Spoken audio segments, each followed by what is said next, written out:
In a little barber shop on Maple Street, tucked between bottles of shampoo and stacks of fluffy towels, lived a wooden comb named Kobe. Kobe wasn't the newest or the fanciest.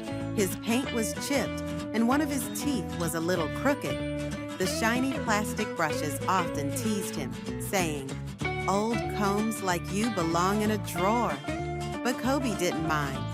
He believed that everyone deserves care, no matter what they look like.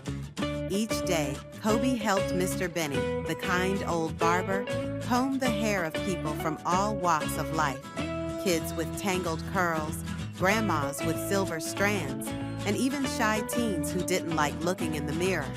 Kobe always took his time, gentle, steady, kind. One rainy afternoon, a little girl named Emma came in with her mom. Emma's hair was a mess of knots, and her eyes looked sad. She had been feeling different at school. Other kids teased her wild hair, calling it too puffy. She didn't say a word as she sat in the chair. Mr. Benny smiled and picked up Kobe. "Let's introduce you to someone special," he said. As Kobe glided gently through her hair, he whispered in his quiet comb way, "Every strand is special, and so are you." Emma's eyes widened. She felt it, not just the combing, but the kindness in every stroke. When Mr. Benny held up the mirror, Emma gasped. Her hair wasn't wild, it was beautiful. "Do you like it?" her mom asked. Emma smiled, the first real smile in days.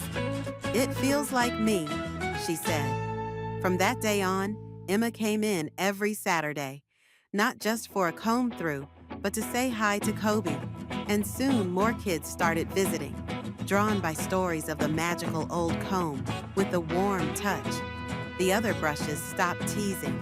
They watched how people left the shop a little taller, a little happier, because of Kobe. You see, it wasn't Kobe's shape or shine that made him special. It was his heart.